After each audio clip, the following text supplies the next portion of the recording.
5 seconds.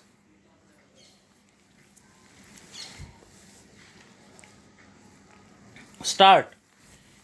This may also be the cleanest and least politically influenced bull market in Indian history. In the past, run ups in the market always kicked up a tide that lifted all boats, including people indulging being of shady characters whose political ties appeared to boost their performance.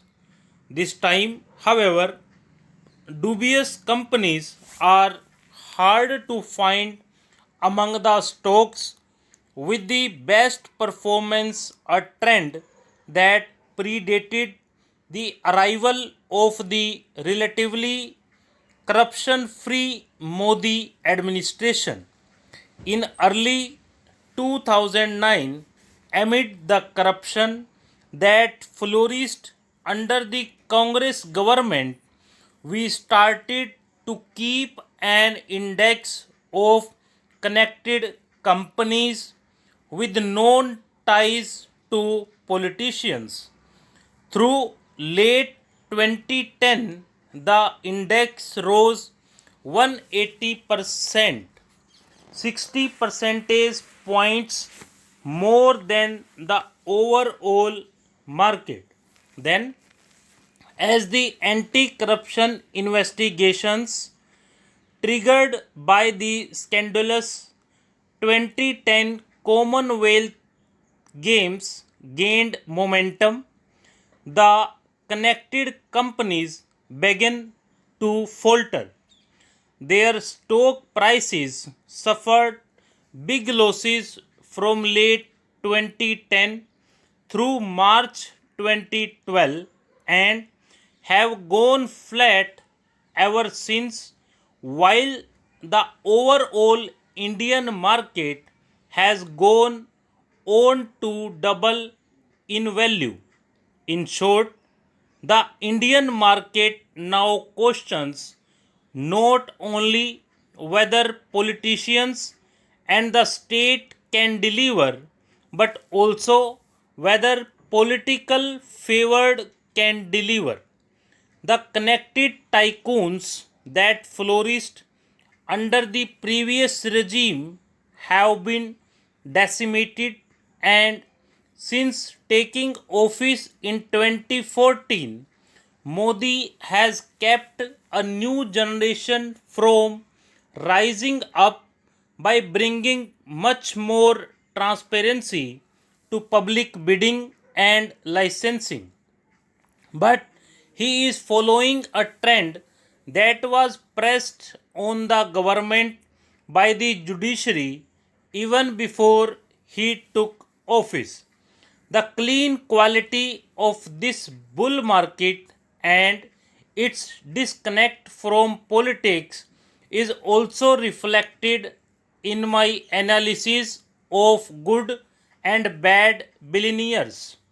Bad billionaires come from corruption prone industries like oil and real estate. Good ones come from industries like tech and healthcare that tend to be relatively free of political influence and make the most impact on productivity.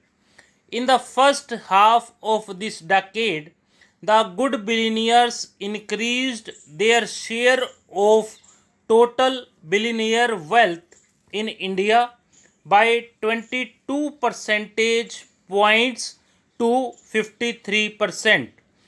Of the 13 new names on India's latest billionaire list, almost all of them can be classified as good billionaires.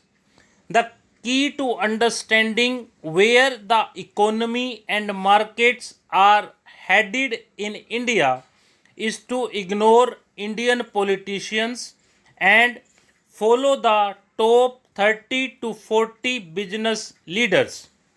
Since opening to the world economy, India has continued to grow at an above average pace in part because of the advantage of growing from a very low income base here.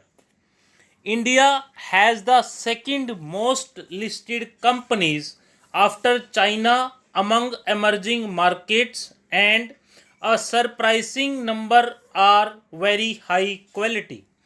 If you screen the major emerging market for large, high quality companies, meaning companies with a market cap of more than $1 billion that consistently deliver both earnings growth and a return on equity in excess of 15% every year, India consistently tops the league tables.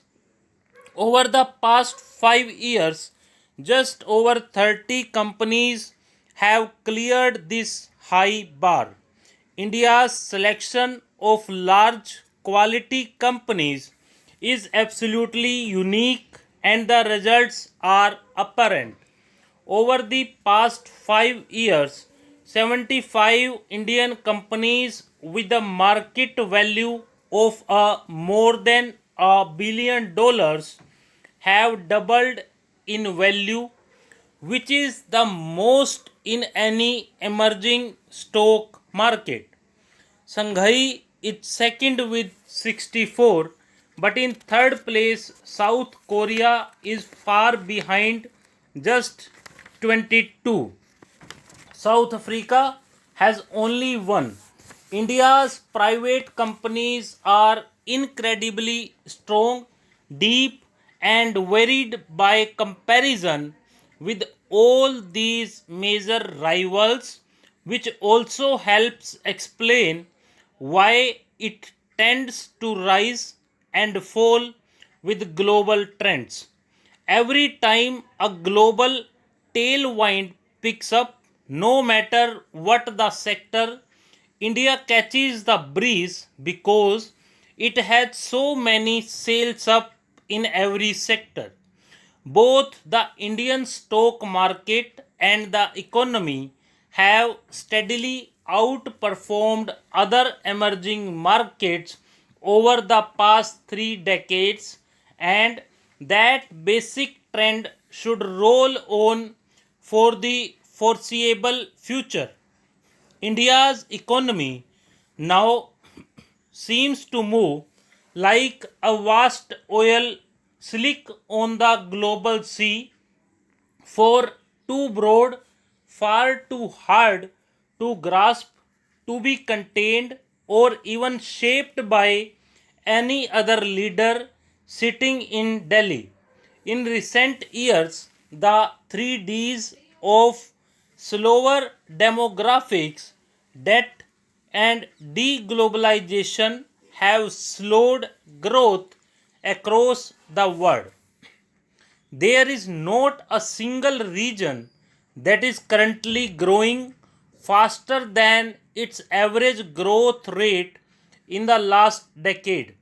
Every country needs to lower its expectations, and the least developed countries need to lower their definition of fast growth from above 7% to above 5%. The number of countries growing that fast is shrinking rapidly.